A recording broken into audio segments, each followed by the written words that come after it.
All right, Terence. Yes. No pressure. None whatsoever. Your personal life. Okay. Start from age 0 to today. You have 2 minutes or less. Tell us about yourself. Go.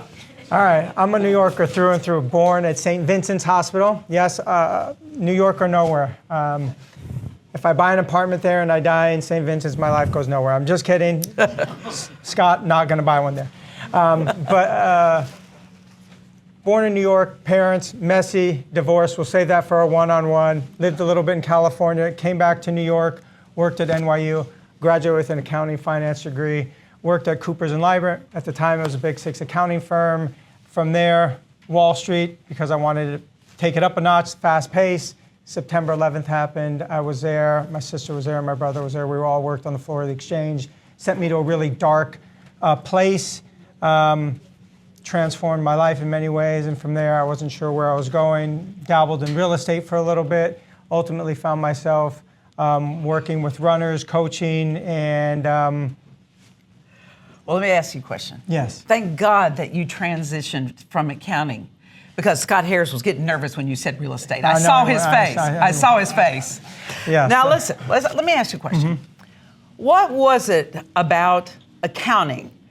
Was there a specific moment? Was there something that happened that inspired you for accounting? What's the passion behind that? Michael Goldfein. I knew eventually. No, my passion for accounting is the numbers. There is a result, a finish line. There's an end, just like a closing for you or for Jay. It's done. There is an end to it, and I really like the simplicity of it, what I thought was it, and I thought that was where my career was going to go, and life had a different plan for me. So I love all the running metaphors, because as you have heard with the medals, that Terence is an ace runner, someone to be reckoned with, not to be reckoned with. And notice that he likes numbers because it has a finish line. And I loved that saying. Now, Terence, let's get into the meat of things. Let's do it. So I love this book title called Everywhere You Go, There You Are. You mentioned this Wall Street, you mentioned a lucrative opportunity in work, but wherever you go, we also bring with us our personal challenges. Would you mind sharing with everyone in this room what was the personal challenge that really caused the end of your Wall Street career? Of course, I'm an open book. So when I was on Wall Street, I was there when September 11th happened. Every day for 5 years, I'd walk under the World Trade Center. So I was there when the towers fell. I was with my sister. It was a really hard, emotional time to watch so much destruction. And it sent me to a really dark place. I started gambling a lot more, and ultimately won a lot of money. You never have a gambling problem when you're winning. It's only when you're losing, and I lost it all, lost everything I had and everything I had for a long, long time. And in 2002, I checked myself into a gambling rehab facility in Baltimore, Maryland, and I was there for a month.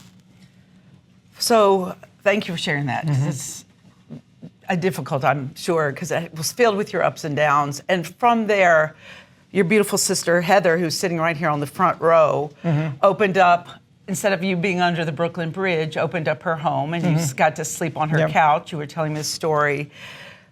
Terence, what was the inner drive? What was the inner motivation for you? Because being down on your luck and losing everything, I'm sure was filled with ups and downs.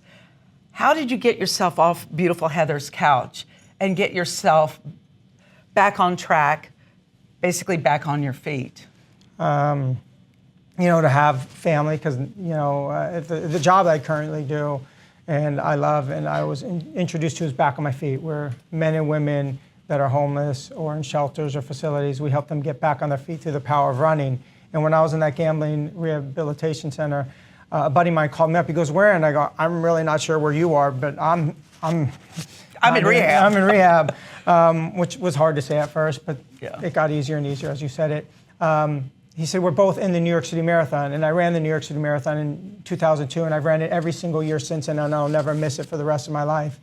It'll be my 24th consecutive New York City Marathon this year.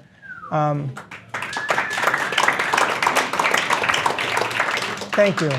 And it's a reminder of where my life was going and where it is going, in one step at a time, in a positive, powerful direction. And what got me off my sister's couch is knowing that the running community, yes, I have somebody that loves me unconditionally, and I didn't burn that bridge, and she's always been supportive, and family's incredible, but sometimes people don't have that luxury. I did, and that kept me from wherever I was going, and I was, for whatever brought me to the sport of marathoning and getting me to the New York City Marathon, just kept going forward, and the community is so wonderful, right, Fro? I mean, like, when you run the marathon, there's 50,000 friends that day and 2 million people cheering you on. Scott's done many marathons. Joe Gordon, Jay Zimner. I mean, the list is huge. Whoever else has done one or knows somebody who's done one, it's just a small microcosm of life. There's a start. You train hard. Stavros' daughter, Sam did the marathon. It's a microcosm of life. You have a start and you have a finish, and there's so much pain and pleasure in that journey, that 26.2-mile journey. So from the running and getting back on your feet and that passion, you got a job at Back on Your Feet, being in the New York City. You want to tell just quickly? I met the founder of Back on My Feet, an incredible woman named Ann Malum, who left Back on My Feet and started Solid Core, the boutique fitness studio. I told her my story. Her father was a compulsive gambler. She's like, I want you to be a part of this organization. I was like, I want to be a part of this organization, oh my God. And before I knew it, I was executive director running the New York City chapter, and that's how I first got introduced to BNI. Stephen England, our good friend and also avid runner, introduced me, and I've been here for almost a decade with BNI. And from there, I was executive director, and then I was promoted to the vice president of global running, which I was overseeing all of the marathons throughout the world in 2019, 2020. Then COVID shut it all down. They did reorganization of Back on My Feet, and this wonderful man, Jay Zimner, said, hey, there's a guy named Steve Kessner, Jason's uncle, said he was looking for somebody to oversee the camp, and I was at Steve's camp for just a little over 4 years, so that just goes to show the BNI love and support is far greater than any of you could imagine, because my first job was hugely supported, then my second job was because of BNI, and now my rebirth into Back on My Feet again is because of all of you. So I just wanted to highlight, so that's an amazing story about BNI, a success story that because of COVID, Terence lost his job, but because of BNI, Terence was able to get a job, so transformation and rebirth. And then from there, I noticed Terence, as you know, I'm your biggest fan, as I said, and I love you deeply. And I noticed that there was a time where you weren't coming to BNI anymore. And when people are not coming to BNI, there's a couple of weeks where you say, oh, they must be out of town or something's going on in their life.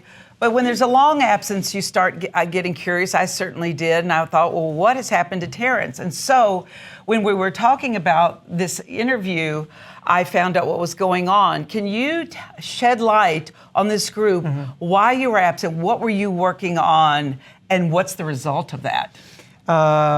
I mean, Scott and Kathy can't be the only ones writing a book. I'm just kidding. I was not writing a book. No.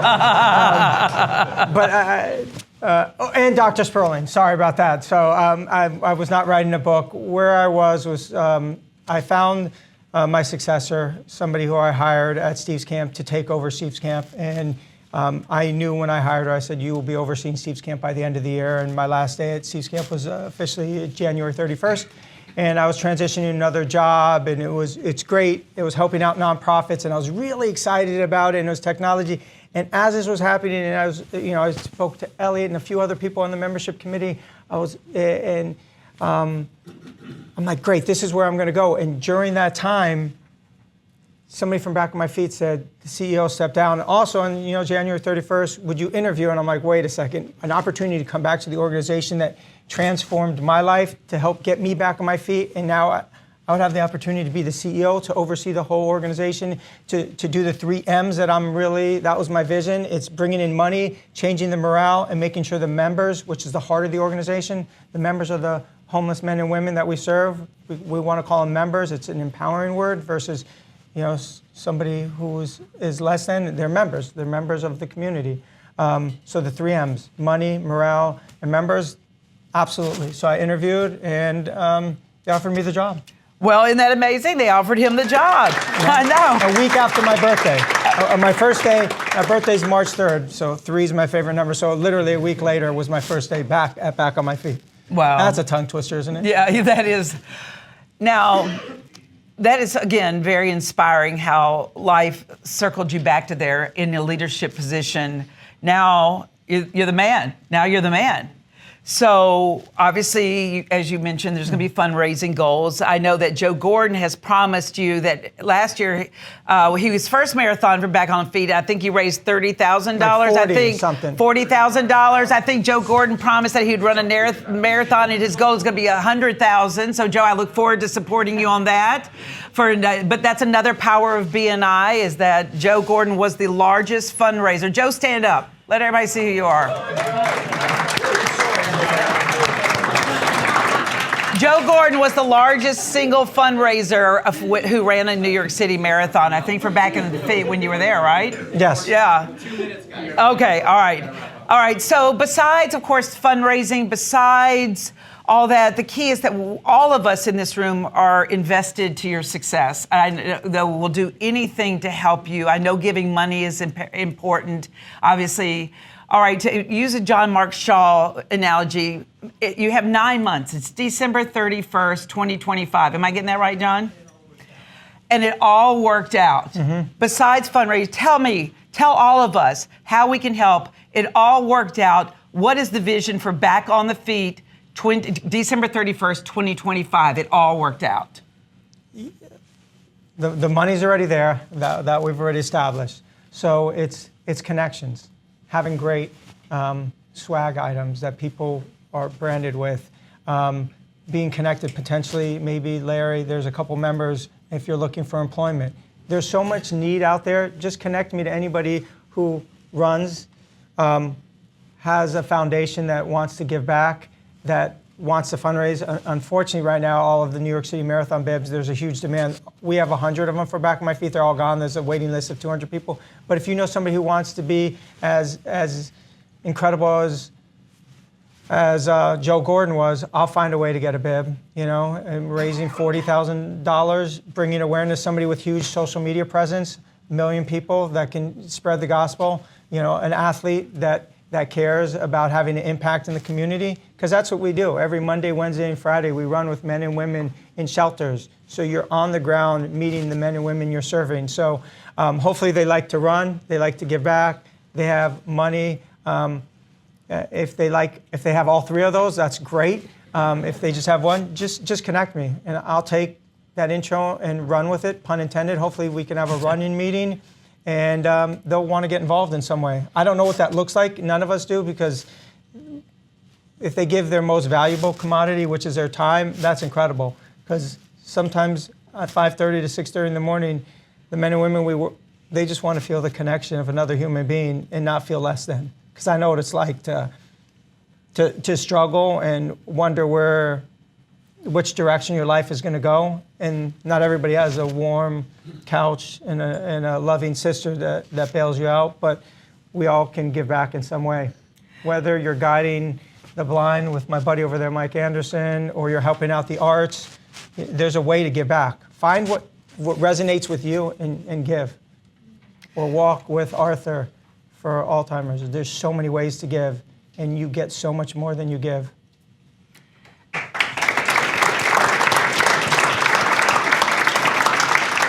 Terence, that's a great way to end, but as you were saying that, it reminded me,